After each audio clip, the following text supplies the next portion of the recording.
फिलहाल हिसार जिले के गढ़ी अजीमा गांव में है और भाई एक दुखद खबर है, दुखद के बहुत दुखद खबर है। एक देश का जवान फौजी यानी अपनी जो छुट्टी पूरी भी नहीं हुई थी तो तुरंत प्रभाव से जो भारत और पाक के मतलब तनाव की स्थिति बनी हुई उस करके जो सैनिक है, अर्ध सैनिक बल है, उनकी जो ड्यूटी है वो कैंसिल कर दी गई। तुरंत प्रभाव से उनको बुलाया गया है। तो एक सैनिक जो लोहारी राघव गांव का था, 25 वर्षीय सैनिक जो ड्यूटी के लिए यानी जो अपने डॉक्यूमेंट वगैरह या फिर ड्यूटी के लिए निकला था तो रास्ते में ही उसका एक्सीडेंट हो गया। तो ये एक्सीडेंट देख सकते हैं, एयरफोर्स का जवान है जिसको लगे ही 2-3 साल हुए थे। एक साइड इस साइड आज तो आपको दिखाना चाहेंगे, ये बाइक है और बाइक बिल्कुल चकनाचूर हो चुकी है और आगे भी लिख रखा है एयरफोर्स यानी एयरफोर्स में। और परिवार की सुनकर तो आपका बिल्कुल रोना आ जाए क्योंकि भाई इसकी मां है बहुत ज़्यादा बुरा टाइम कट्ठा है। इसके पिताजी की मतलब ये पैदा भी नहीं हुए थे, ये लगभग पेट में गर्भ में थे उस टाइम में, 5-6 महीने के बताए गए उस समय। तो उनके पिताजी के जो जमींदारा कराया गया थे, किसान थे वो, तो उनकी जो मौत हो गई थी यानी इंजन पर गिरने से, कुआं में गिरने से उनकी मौत हो गई थी। और उसके बाद है ये पूरा अपना ननका में रह रहे थे। तो यहाँ इस गाँव का भंजा था, इस गाँव का भंजा यहाँ पढ़ा लिखा पूरे खेला कूदा तो एडे भर्ती हुआ था भाई। तो बड़ी अच्छी तैयारी करी और ये भर्ती हो गया, लेकिन फौज में जाने के बाद अब ये छुट्टी है रहा था। और जो पाकिस्तान का गिला जो हालात बने हैं अभी, क्योंकि तनाव की स्थिति बनी हुई है, भारत पाक युद्ध की स्थिति पैदा हो रही है, तो उसी करके जितने भी सैनिक है, जो सुरक्षा बल है, जो अर्ध सैनिक है, सभी को बुलाया गया, ड्यूटी पे बुलाया गया। और ये जवान बिल्कुल अपना मतलब वहाँ से बाइक लगानी थी, फिर दिल्ली निकलना था। तो एक जो लड़की है, गांव की लड़की थी, वो जो दिल्ली बताई गई कि शादी होती है, उसको भी इसने लिफ्ट दी है, उसने आधी और लिफ्ट दी है। और ये लत्ता भी देख सकते हैं, उसी का दुपट्टा है, लत्ता है, तो उसको ले बिठाएगा, लिफ्ट देगा। थोड़ा चला, लगभग 2-2.5 किलोमीटर गांव से चला था और ये हादसा हो गया, बड़ा हादसा हो गया। अभी कुछ ही समय बाद उसका जो अंतिम संस्कार है राजकीय सम्मान के साथ में किया जाएगा। और परिवार में भाई एक अकेली माता जी रहेगी। अब की बार बता रहे थे कि साथ लेकर जाना है, क्योंकि जो क्वार्टर वगैरह के जो डॉक्यूमेंट है वो भी तैयार करवा लिए थे, करवाने लग रहे थे, तो जो मतलब तैयारी चली हुई थी। और उसकी माँ का भाई रो का बुरा हाल है, क्योंकि एक अकेली संतान थी, ना और कोई बेटा है ना बेटी है, और इसके पिताजी पहले एक्सपायर हो चुके हैं। तो बड़ी मुश्किल टाइम काटा था, बड़ी मुश्किल पढ़ा लिखा था, एक के बेटा था, अभी 25 साल का होने वाला था और लगभग 2-3 साल हो गए, 2-3 साल भर्ती हुए हो गए। शहीद कमल का जो पार्थिव शरीर है वो गांव में पहुंच चुका है और जो गांव के लोग हैं वो भी इंतज़ार कर रहे थे कि कितनी देर में उनका जो पार्थिव शरीर आएगा। तो जो पार्थिव शरीर है वो घर पर पहुंच चुका है। तो ये शहीद कमल कंबोज का जो पार्थिव शरीर है, जो पार्थिव देह है, वो गांव में उसके घर पर पहुंच चुका है। तो स्थानीय प्रशासन भी मौके पर मौजूद है और जो नारायण थाना SHO है वो भी, बलवान सिंह भी पहुंचे हैं और जो सैन्य अधिकारी भी पहुंचे हैं, सेना की टुकड़ी भी पहुंची है।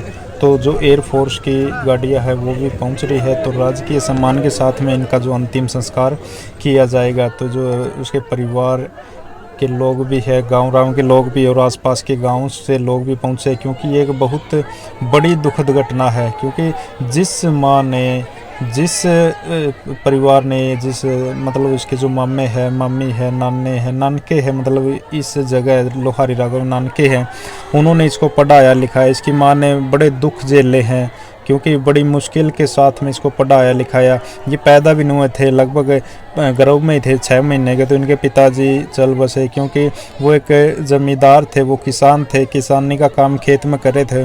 तो इंजन के साथ में तो वो काम कर रहे थे और काम करते करते वो कुएं में गिर गए। और जो पंखा होता है नीचे, तो उस पंखे पर जो सिर टकराया या किस तरह, यानी उनकी वहीं पर मौत हो गई। तो बड़ा दुख का विषय है, क्योंकि एक परिवार में पहले पिता का चले जाना और फिर एक बेटा का चले जाना, उस माँ पर क्या बीतरी होगी। तो पूरा आज गाँव में कहीं पर भी चूल्हा नहीं चढ़ा है, क्योंकि बड़े दुख की बात है। और दूसरी ओर बताना चाहेंगे कि जो छुट्टियां कैंसिल हुई है, जो फौजी है, जो सैनिक है, जो अर्ध सैनिक बल है, वो छुट्टियों पर आए हुए थे, तो सभी की छुट्टियां बताई जा रही कि कैंसिल कर दी गई, क्योंकि जो पाकिस्तान के साथ में किस तरह तनाव बढ़े हुआ है। और हमारे जो पहलगांव में 28 लोग मारे गए थे, तो उनका बदला लेने के लिए जो आतंकी संगठन है, मतलब 9 ठिकानों पर जो 9 ठिकानों को इंडियन आर्मी के द्वारा, इंडियन फोर्स के द्वारा तबाह करे गए हैं 9 ऐसे ठिकाने थे जिनमें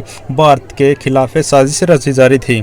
तो उन ठिकानों को तहस नहस कर दिया गया है, उनको सबक सिखाया गया है और उसी को लेकर ये तनाव की स्थिति पैदा हुई है, क्योंकि ये लग रहा है कि भारत और पाक का युद्ध भी हो सकता है।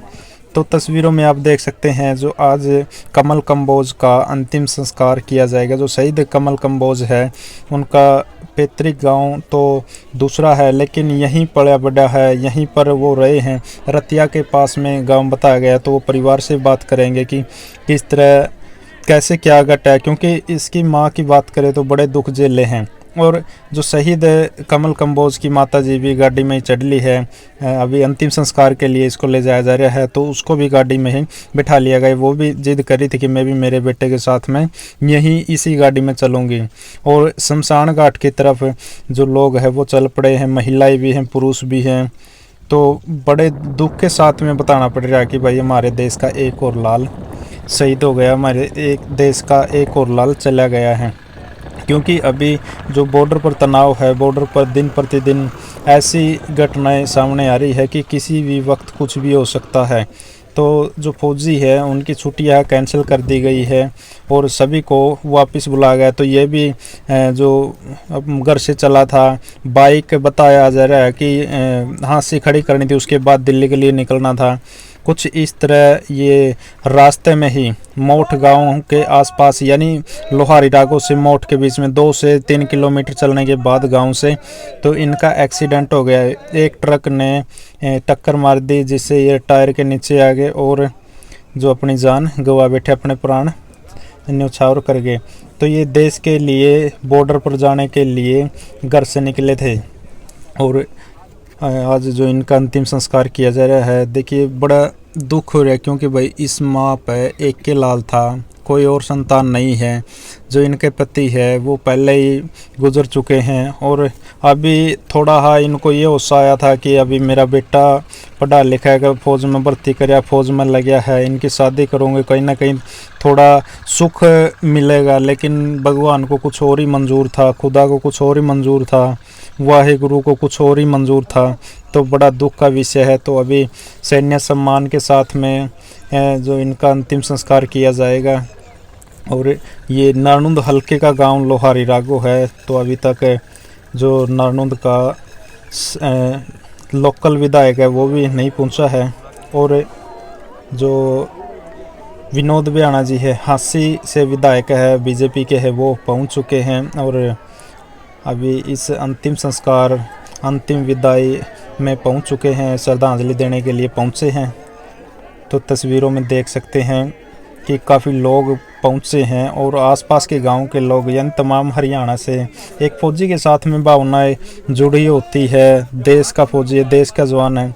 अगर ये देश के जवान है तो हम सुरक्षित है, क्योंकि ये बॉर्डरों पर खड़े हैं तो हम अपने घरों में चैन की सांस ले रहे हैं। क्योंकि अगर ये नहीं होते तो दुश्मन हमारी छाती पे गोली रख के कुछ भी करवा सकता था। लेकिन बड़ा दुख है भाई आज, क्योंकि इस माँ पे एक ही लाल था, बड़ा पढ़ाया लिखाया, इतने सालों की फसल है आज चली गई है। क्योंकि अगर किसानी फसल की बात करा तो लगभग 6 महीने में, 7 महीने में दोबारा तैयार हो जाए है। लेकिन ये फसल है, ये फसल तो भाई बड़ी, ये तो दोबारा उगाई नहीं जा सकती, ये तो फसल दोबारा आ ही नहीं सकती। तो बड़ा दुख का विषय है। और अभी जो इसका सम्मान के साथ में अंतिम विदाई दी जाएगी, तो राजकीय सम्मान के साथ में, सैन्य सम्मान के साथ में जो लोहारी रागो गांव के शमशान घाट की ये तस्वीरें हैं, अभी इनको अंतिम विदाई दी जाएगी। तो साथ ही वीडियो को शेयर ज़रूर करें और कमेंट बॉक्स में ज़रूर लिखें जय हिंद, अपने देश के लिए, अपने देश के फौजियों के लिए। और देखिए ये विनोद बियाणा जी आगे आए हैं। विनोद बियाणा जी पुष्प चढ़ाकर जो फौजी को श्रद्धांजलि दे रहे हैं, शहीद को श्रद्धांजलि दे रहे हैं, शहीद को सच्ची श्रद्धांजलि दी जा रही है। तो बीजेपी के विधायक विनोद बियाणा जी भी पहुंच चुके हैं। तो अभी इनका अंतिम संस्कार किया जाएगा और फायर भी किए जाएंगे। तो अभी वीडियो को आपने ज़्यादा से ज़्यादा शेयर करना है। तो अंतिम संस्कार की घड़ी में काफ़ी लोग इकट्ठे हुए हैं। इस दुख की घड़ी में इस परिवार के साथ में पूरा देश खड़ा हुआ है।